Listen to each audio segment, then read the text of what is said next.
सरपंच साहब एक बात बताइए, जैसे आपने जब चुनाव लड़ते समय जनता से कुछ वादे किए होंगे या जनता ने आपको कुछ खासियत देख के समर्थन दिया था, या कैसे चुनाव हुआ था, क्या वादे करे थे आपने, वो वादे पूरे होते नजर आ रहे हैं या कहीं ना कहीं ई टेंडरिंग उनको रोकने का काम कर रहा है? ई टेंडरिंग उनको बहुत ज़्यादा रोकने का काम कर रहे हैं ज़्यादातर। क्या क्या सोचा था कि गांव के लिए भी हम ये काम करेंगे?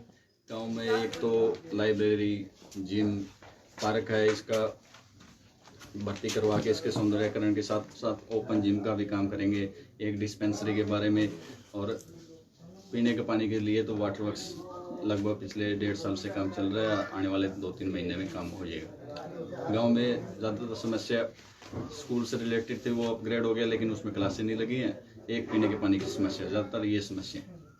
पीने का पानी आता है हमारे दौड़ू से, वहाँ से ज़्यादातर ट्यूबवेल का पानी आता है, क्योंकि नहर जाने के बाद में पानी की पूर्ति हो नहीं पाती, इसलिए ट्यूबवेल का पानी छोड़ते। उस कारण गांव में बड़े बुजुर्गों को जोड़ों के दर्द वगैरह की समस्या, एक बालों की समस्या हो रही है, और कईयों की स्किन एलर्जी भी की समस्या भी आ रही है। तो इसके अलावा और क्या वादे किए थे आपने जो पूरे नहीं हो सके? वादे जी, जैसे गांव में साफ सफाई का करना, साफ सफाई, स्वच्छता को लेकर गांव मुहिम की चलाई गई। गलियों की रिपेयरिंग, नालों, पानी की निकासी के लिए नालों का वापस से दोबारा निर्माण, ये कुछ मुद्दे थे। हम सांसद की तरफ से कोई पैसा आया? नहीं, विधानसभा की तरफ से कोई पैसा आया? विधानसभा सांसद दोनों तरफ से हमारे पिछले 1.5 साल में कोई फंड जो आपके गांव की समस्या है आपने जनसंवाद में उठाई थी, लिख कर दी थी? हमने कई बार सांसद जी को प्रस्ताव भेजा है, विधायक जी को पर्सनल तौर पे मिलके कम से कम 6 से 7 बारी, और 1-2 बार उनके बीजेपी के कार्यकर्ताओं को भी साथ में लेके भेजा। लगभग 10 से 12 बार विधायक जी को प्रस्ताव भेजे। तो आश्वासन क्या मिलता है? आने वाले टाइम में करवा देंगे, ये आश्वासन देते हैं, काम होता नहीं। और गांववासी आपको क्या कहते हैं? अभी सरपंच साहब ये काम कराओ, आप गांववासियों को क्या मतलब कैसे संभालते हैं और कैसे उनको आश्वासन देते हो? गांव वालों भी पता है, क्योंकि भाई गवर्नमेंट काम होने नहीं दे रही है, तो गांव वाले वैसे कोई, क्यों गांव वाले चीज़ें समझते हैं भाई विधायक किस तौर पे काम करवाते हैं ना करवाते हैं, वो उनको पता है गांव वालों।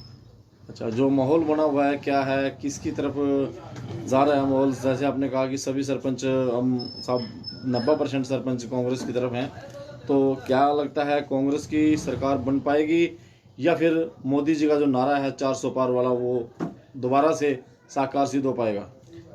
हरियाणा में तो लगभग कांग्रेस की सरकार, विधानसभा में तो आने वाले टाइम में पक्की है। लोकसभा में भी हरियाणा में बीजेपी असफल होती दिखेगी। हमारे पूर्व मुख्यमंत्री मनोहर लाल खट्टर, उनकी सीट, खुद की सीट बचा पाना मुश्किल है उनके लिए। इसका कारण क्या है? कहीं ना कहीं जो कारण रोष, भारी जनता के अंदर जो रोष है, कहीं ना कहीं वो है या फिर कुछ और कारण है? उनका कारण हमारे विचारों में मतभेद हो सकते हैं भाई किसी के साथ, लेकिन विचारों के मतभेद होने के बाद भी भाई लोगों की समस्या सुननी पड़ती है। भाई क्या पता उस तरीके से ना हो, दूसरे तरीके से काम हो जाए। लेकिन हमारे पिछले 5 सालों में बीजेपी सरकार ने ऐसा किया है, भाई कोई भी समस्या लेकर जाता है तो उनके लठ की बोली बोलते हैं। कोई और समस्या भाई अगले से सुन ले, कोई और समाधान हो, ऐसा कोई नहीं है। चाहे किसान हो, चाहे आंगनवाड़ी वर्कर हो, कोई प्राणी पेंशन वाले के लिए कर्मचारी हो, टीचर हो, सरपंच हो, हर एक के लठ की जुबान से बोले। सभी जो भी अपना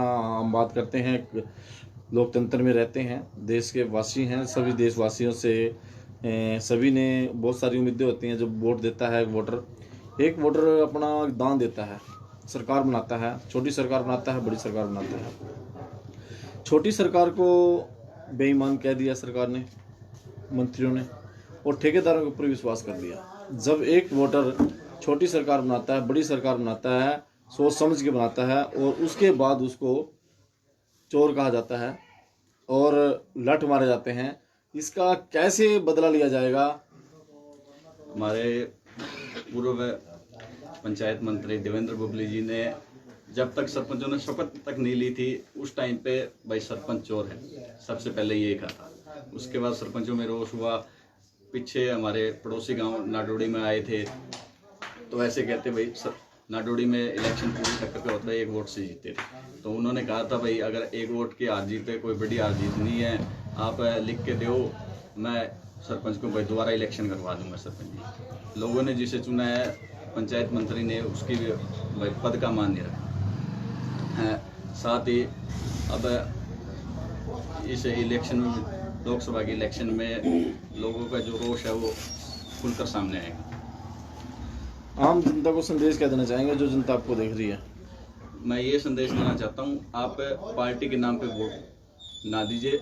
जो आपके कैंडिडेट है, कैंडिडेट को जान के, गवर्नमेंट ने, चुनाव आयोग ने भी अपनी वेबसाइट पे इन कैंडिडेट्स की डिटेल दे रखी है, क्या कार्य है, कितनी संपत्ति है, कितने क्रिमिनल केस हैं, क्या किस चीज़ के हैं, वो सभी डिटेल दे रखी है। आप वो देखें, फिर अपने प्रतिनिधि का चुनाव करें, ताकि कोई गलत व्यक्ति संसद में ना पहुंच सके।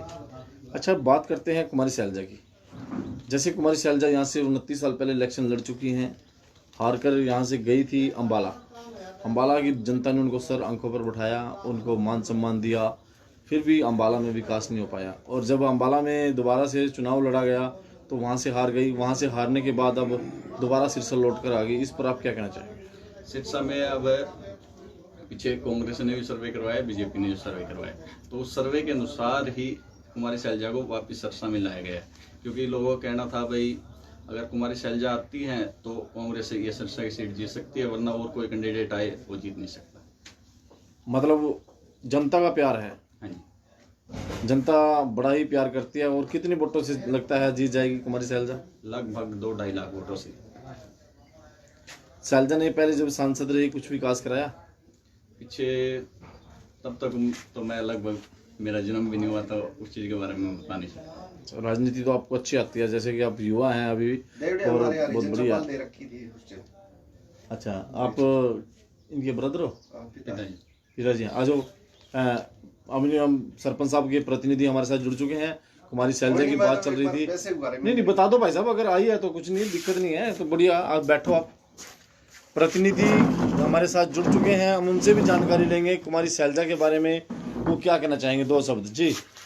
हमारे गांव में पहले शैलजा जी यहाँ सिरसा से सांसद थी, उस टाइम में एसी चौपाल दी थी। वो हमारे गांव में एसी चौपाल के 2 कमरे दिए थे। उस टाइम सरदार हरपाल कृषि मंत्री थे, उस टाइम उन्होंने हमारे पंचायत का ट्यूबवेल भी दिया था पानी के लिए। मतलब शैलजा ने काम किए थे? हाँ, काम किए थे उस टाइम भी। और अब जो सांसद हैं उन्होंने काम किए हैं? नहीं, वो तो धन्यवादी दौरा नहीं आए हमारे गांव में, ना ही वोट मांगने के लिए आए। क्या फर्क लगता है, जो बीजेपी और कांग्रेस में टक्कर होगी? टक्कर तो कुछ भी नहीं है, या एक तरफा है, एक तरफा रहेगा? कुमारी शैलजा एक तरफा। कितनी वोटों से जीत सकती है कुमारी शैलजा? कुमारी शैलजा कम से कम 2 लाख से प्लस जाएगी। 2 लाख से प्लस जाएगी। क्या कारण है इसका? मतलब कि जनता उनको बड़ा प्यार करती है, या फिर जनता वैसे पहला जो देखा जाता है कि इलेक्शन 29 साल बाद यहाँ पर लौट कर आई है कि उस खुशी में उनका स्वागत कर रहा है? जनता इनका कुछ तो सहयोग, स्वभाव अच्छा है, बहुत लोकप्रिय है, किसी से मेल मिलाप करती है, बहुत अच्छा सहयोग देती है। या हम यूं कह सकते हैं कि ये चुनाव जो है भाजपा और कांग्रेस का है? ये एक तरफा ही है जी, कांग्रेस का ही है। कांग्रेस का ही है? हाँ जी, पक्की बात है? पक्की बात है जी। धन्यवाद आपका जी। सरपंच साहब, आपकी राय क्या है? क्या कहना चाहेंगे? कांग्रेस का चुनाव है या फिर कैंडिडेट का चुनाव है कुमारी शैलजा का? क्या मानते हैं आप? वैसे चुनाव तो हरियाणा में तो कांग्रेस वर्सेस बीजेपी का है, लेकिन हमारे सिरसा लोकसभा सीट पे कैंडिडेट का चुनाव है। धन्यवाद आप।